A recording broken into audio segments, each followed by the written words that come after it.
வணக்கம்.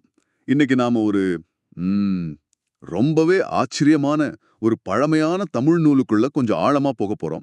உங்ககிட்ட இருந்து கிடைச்ச இந்த பிரதி ஞானவெட்டியான் 1500. ஆமா. இது கருணானந்த சுவாமிகள் பார்வையிட்டது. அப்புறம் கேசவ முதலியார் பதிப்பிச்ச ஒரு பிரதி. பார்த்தா ஒரு சாதாரண புத்தகம் மாதிரி இல்ல. இதுக்குள்ள சித்தர் மரபோட ஒரு பெரிய பார்வை இருக்கிற மாதிரி தோணுது. நிச்சயமா. இது மேலோட்டமா பாக்குற மாதிரி இல்ல. உள்ள யோகம், தத்துவம், நம்ம உடம்போட ரகசியங்கள் பத்தி, அப்புறம் காயகல்பம்னு சொல்றாங்களே, அந்த நீண்ட ஆயுள் முறைகள், சமூக பார்வைன்னு பல விஷயங்கள தொட்டு பேசுது. இதோட ஆசிரியர் தன்னை ஞானவெட்டியான்னு சொல்லிக்கிறாரு. சரி, நம்ம நோக்கம் என்னன்னா, இந்த நூல்ல இருக்கிற சில முக்கியமான சுவாரஸ்யமான இடங்களை உங்க கூட சேர்ந்து கொஞ்சம் அலசி பார்க்கணும். அதுல ஒளிஞ்சிருக்கிற நுட்பமான கருத்துகள், சில சமயம் நம்மள திகைக்க வைக்கிற தகவல்கள், அதையெல்லாம் வெளியே கொண்டு வரணும். ஞானவெட்டியான் நமக்கு என்ன சொல்ல வர்றாருன்னு பார்க்கலாம் வாங்க. சரி, முதல்ல ஆரம்பிக்கலாமா? இந்த ஞானவெட்டியான் அவர் யாரு? அவர் தன்னை எப்படி பார்க்கறாரு இந்த நூல்ல?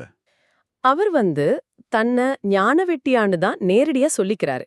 சில பாடல்கள்ல பாத்தீங்கன்னா, தன்னை வள்ளுவர் குலத்தோடையோ இல்ல சாம்பவன்கிற அடையாளத்தோடையோ தொடர்பு படுத்துற மாதிரி சில குறிப்புகள் வருது. ஓ, ஆனா அதே நேரத்துல ரொம்ப அழுத்தமா ஒன்னு சொல்றாரு. சாதி குலம் தவிர்த்து உண்மையான ஞானத்தை அடைஞ்சவன்னு. அப்படியா?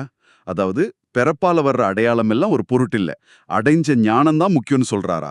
கரெக்ட். இது அந்த கால சூழல்ல ரொம்ப தைரியமான ஒரு நிலைப்பாடு இல்லையா? ரொம்ப தைரியமான நிலைப்பாடுதான். இதுதான் அவரோட அணுகுமுறையில முக்கியமா தெரியுது. பிறப்பால பெருமையோ சிறுமையோ இல்ல, உண்மையான அறிவுதான் முக்கியங்கிறது அவர் கருத்து. அதனாலதான் பாருங்க, தனக்கு தெரிஞ்ச உண்மைகளை அனுபவங்களை எதுக்கும் பயப்படாம மறைக்காம சபையினிலே சொல்வேன், அறிந்த மட்டும் எம்பினேன்னு ரொம்ப தைரியமா சொல்றாரு. ம், அதே மாதிரி வெறும் வெளிவேஷம் போடுறவங்க, மேலோட்டமா பேசி ஏமாத்துறவங்க, அவங்களெல்லாம் ரொம்ப கடுமையா விமர்சனம் பண்ற ஒரு துணி அவர் பாடல்கள்ல இருக்கு. பொதுவாவே சித்தர்கள்னாலே உடம்புக்கு ஒரு தனி இடம் கொடுப்பாங்க இல்லையா? இந்த நூல்ல உடம்ப பத்தி என்ன சொல்றாரு? ஆமா, கண்டிப்பா. உடம்ப ஒரு பாண்டம்னு சொல்றாரு. அதாவது ஒரு கலம் மாதிரி. ஆனா அது வெறும் மண்ணு, தண்ணியால ஆன ஒரு ஜடப்பொருள் மட்டும் இல்ல. இதுவே ஒரு சின்ன பிரபஞ்சம், ஒரு மைக்ரோகாசம் மாதிரி அப்படிங்கிறாரு. ஓஹோ, நம்ம பஞ்சபூதங்கள்னு சொல்றோமே, நிலம், நீர், நெருப்பு, காற்று, ஆகாயம், இதெல்லாம் நம்ம உடம்புக்குள்ள எப்படி வேலை செய்யுது, அப்புறம் இதுக்கும் பிரம்மா, மால், உருத்திரன், சதாசிவன் போன்ற தெய்வ தத்துவங்களுக்கும் என்ன தொடர்பு இருக்குன்னு விளக்குறாரு. கேட்கவே சுவாரஸ்யமா இருக்கே. அப்போ உடம்போட அமைப்பு, அதாவது அனாட்டமி பத்தி விவரங்கள் இருக்கா? இருக்கு, நல்லாவே இருக்கு. இப்போ நாம சொல்ற முதுகுத்தண்டுல 32 எலும்புகள் இருக்குன்னு சொல்றாரு. பழுவெலும்பு 32ன்னு பாட்டிலே வருது. 32ஆ? ஆமா. அப்புறம் இடை, பிங்கலை, சுழிமுனைன்னு சொல்ற அந்த முக்கியமான நாடிகள், 6 ஆதார சக்கரங்கள், அத சடாதாரம்னு சொல்றாரு. புருவ மத்தியில இருக்கிற ஆக்ஞை சக்கரம், ஆக்ஞை, அப்புறம் முதுகுத்தண்டோட அடியில இருக்கிற மூலாதாரம், மூலம், இதெல்லாம் குறிப்பிடுறாரு. ம், நம்ம உடம்பை இயக்குற 96 தத்துவங்கள் பற்றியும் ஒரு குறிப்பு வருது. அப்போ இதெல்லாம் எதுக்கு சொல்றாரு? அவர் பார்வை என்னன்னா, உடம்ப சரியா புரிஞ்சுக்கிட்டாதான் அதுக்குள்ள இருக்கிற அந்த உயிர் சக்தியான வாசிய கட்டுப்படுத்த முடியும். அப்படி கட்டுப்படுத்தினா அதன் மூலமா கிடைக்கிற அமிர்தத்தை அடைய முடியும்னு சித்தர்கள் நம்புறாங்க. அதத்தான் இவரும் சொல்றாரு. ஆக, உடம்புங்கிறது வெறும் சதை இல்ல, அதுவே ஒரு பெரிய வரைபடம் மாதிரி. அதை வச்சு உள்ளுக்குள்ள ஒரு பயணம் போகணும்னு சொல்ற மாதிரி இருக்கு. கரெக்ட், நீங்க சொல்றது சரிதான். அப்போ அந்த உள்முக பயணம், அது பத்தி என்னென்ன விவரங்கள் இருக்கு? அதுதானே சித்தர்களோட முக்கிய நோக்கமா இருக்கும். அதுதான் சொல்லப்போனா இந்த நூலோட இதய பகுதினே சொல்லலாம்.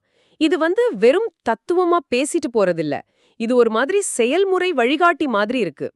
குண்டலி வட்டம்னு சொல்ற அந்த உள்ளிருக்கும் சக்தியை எழுப்பி, சுழிமுனைன்னு சொல்ற அந்த நடுநாடி வழியா மேல் நோக்கி பயணம் செய்யறது. ம், அப்புறம் வாசின்னு சொல்ற அந்த மூச்சு காற்ற கட்டுப்படுத்துறது, பிராணாயாம மாதிரி வச்சுக்கோங்களேன், தியானம் செய்யறதுன்னு பல அகப்பயிற்சிகள்ல ரொம்ப விரிவா பேசுறாரு. இதுல நிறைய இடத்துல நாத விந்துன்னு வருது. அதுக்கு என்ன அர்த்தம்? அதுக்கு ஏன் இவ்ளோ முக்கியத்துவம்? நல்ல கேள்வி கேட்டீங்க. இந்த நாதம் விந்துங்கிறத படைப்போட மூலமா சித்தர்கள் பாக்குறாங்க. நாதம்னா ஒரு ஆதி ஒலி, ஒரு வைப்ரேஷன் மாதிரி. விந்துனா ஒரு ஒலி புள்ளி அல்லது ஒரு ஆற்றல் மையம்னு புரிஞ்சுக்கலாம். எல்லாம் இதுல இருந்து தான் தொடங்குதுன்னு ஒரு கருத்து. சரி. ஞானவெட்டியான் சொல்ற அந்த உள்முக பயணத்தோட ஒரு முக்கியமான இலக்கே என்னன்னா, இந்த மூலத்தை தியானத்துல நேரடியா அனுபவிக்கிறது தான். அப்படி போகும்போது உள்ளுக்குள்ள சோதி, அதாவது ஒரு ஒளி தெரியும், ஒரு விதமான பேரின்ப நிலை கிடைக்கும், நம்மளோட சாதாரண உணர்வு நிலையெல்லாம் தாண்டி போயிடுவோம்னு விவரிக்கிறாரு. ஓ, இப்படி உள்ளுக்குள்ளே உணர்ந்து அறியறது தான் உண்மையான ஞானத்துக்கு வழின்னு அவர் ரொம்ப அழுத்தமா சொல்றாரு. சும்மா படிச்சோ கேட்டோ வர்ற அறிவு பத்தாதுங்கிறாரு. அனுபவம் தான் முக்கியம்னு சொல்றாரு. ஆமா, அனுபவம் தான். சரி, அடுத்ததா சித்த மருத்துவத்துல நாம அடிக்கடி கேட்கிற காயகல்பம், உடம்ப நீண்ட காலம் நல்லா வச்சுக்கிற முறைகள் பத்தி ஞானவெட்டியான் என்ன சொல்றாரு? ஓ, அத பத்தி நிறையவே பேசுறாரு.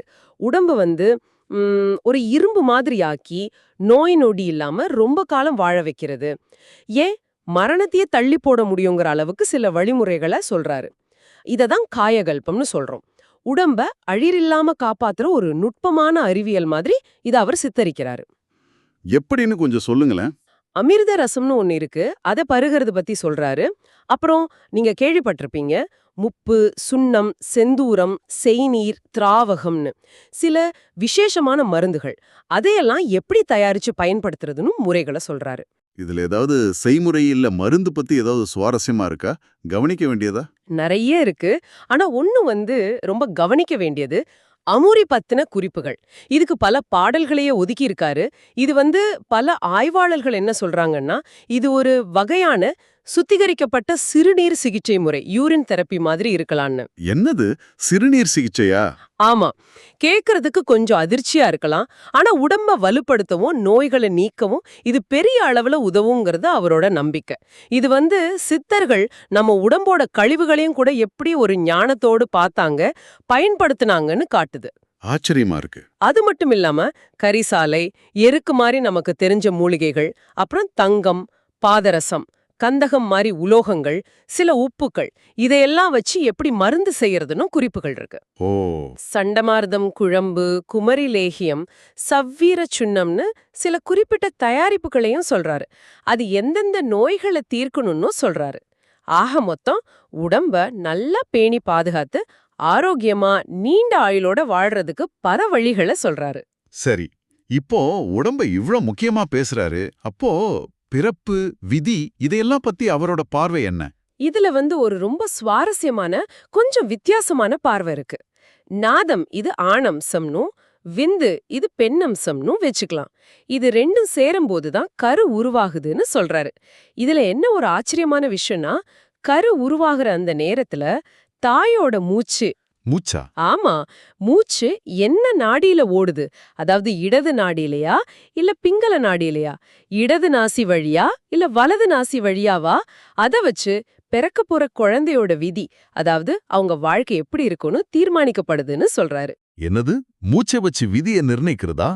வறுமை, செல்வம், அறிவு மாதிரி விஷயங்கள்லாம் அப்பவே முடிவாயிடுமா? ஆமா, அப்படிதான் அவர் குறிப்பிடுகிறார். உதாரணமா, ஒரு நாடியில சூரியனோட ஆதிக்கம் உள்ள பிங்களையில மூச்சு ஓடும்போது கரு உருவானா அந்த குழந்தை செல்வம் இல்லாம வறுமையில வாடணும். இன்னொரு நாடியில சந்திரனோட ஆதிக்கம் உள்ள எடகலையில மூச்சு ஓடும்போது உருவானா நல்லா அறிவாளியா இருக்கணும்னு சொல்றாரு. இது எப்படி சொல்றது? ஜோதிடமும் உடலியலும் கலந்த மாதிரி இருக்கே. ஆமா, ஒரு வகையில அப்படிதான் தெரியுது. கொஞ்சம் யோசிக்க வைக்கிற விஷயம்தான் இது. சரி, அப்ப கர்மா பத்தி என்ன சொல்றாரு? அதாவது வினை பயன். அதையும் சொல்றாரு. இப்போ பிறக்கும்போதே சில குழந்தைகளுக்கு உடல் குறைபாடுகள் இருக்கு இல்லையா, ஊனம், குருடு மாதிரி. அதுக்கு காரணம் முந்தைய பிறவில செஞ்ச வினை பயன்தான்னு சொல்றாரு. ஓ, அப்படியா? ஆமா, எந்த உறுப்புல குறைபாடு இருக்கோ அதுக்கேத்த மாதிரி ஒரு குறிப்பிட்ட வினை அல்லது பாவம் செஞ்சிருக்கலான்னு தொடர்பு படுத்துற மாதிரி பேசுறாரு. இது பொதுவா சித்தர்கள் கர்மா அல்லது வினை பயன் பத்தி சொல்ற கருத்தோட ஒத்துப்போகுது. சில சித்தர்கள் சமூகத்தை ரொம்ப கடுமையா விமர்சனம் பண்ணுவாங்க. ஞானவெட்டியான் எப்படி ஏதாவது சொல்றாரா? ஓ, இவரும் சலைச்சவர் இல்ல. ரொம்பவே கடுமையா நேரடியா விமர்சனம் பண்றாரு. முக்கியமா எதை எதிர்க்கிறார்னா, வெறும் வெளிப்படையான சடங்குகள், குருட்டு நம்பிக்கைகள், அப்புறம் சாதி பிரிவினைகள், இதையெல்லாம் சுத்தமா ஏத்துக்கல. சாதி பிரிவினையை எதிர்க்கிறாரா? ஆமா, ஜாதி குல பேதமில்லைதான், ஒரு சாதிதான்டேன்னு ரொம்ப அழுத்தமா சொல்றாரு. இது ரொம்ப முக்கியமான விஷயம். நிச்சயமா. வேற என்னென்ன விஷயங்களை விமர்சிக்கிறாரு? இன்னொன்னு நம்மள கொஞ்சம் யோசிக்க வைக்கும். கம்பன் எழுதின ராமாயணம் மாதிரியான கதைகள்லாம் சில பேர் பிழைப்புக்காக சொல்ற வெறும் கற்பனையா கூட இருக்கலாம்னு ஒரு கருத்தை முன்வைக்கிறாரு. என்னது ராமாயணத்தையவா? ஆமா, இன்னும் ஒரு படி மேல போய் தேவாரம், திருவாசகம் பத்தி பேசும்போது சில ஆண்டிகள் வந்து பிழைப்புக்காக இத பாடிட்டு போறாங்களே தவிர அவங்களுக்கு உள்ள அனுபவம்லாம் இல்லாம சொல்றதால அதுல ஒண்ணும் இல்லைங்கிற மாதிரி ஒரு கருத்தை சொல்றாரு. அடேங்கப்பா, தேவாரம் திருவாசகத்தையும் விட்டு வைக்கலையா? அப்போ அவர் யாரத்தான் மதிக்கிறாரு? எதுதான் உண்மையான வழின்னு அவர் நினைக்கிறாரு? இதுதான் முக்கியமான கேள்வி. அவர் சொல்றத வச்சு பார்த்தா அவர் யாரையும் கண்மூடித்தனமா நம்புங்கன்னு சொல்லல. நேரடியான அனுபவ அறிவு, அதாவது ஸ்வானுபவம், அதுக்கு மட்டும்தான் முதலிடம் கொடுக்கறாரு. உள்நுணர்ந்து பார்த்தால் உண்மையல்லாத பொய்யோன் ஒரு இடத்துல கேக்குறாரு. ம்.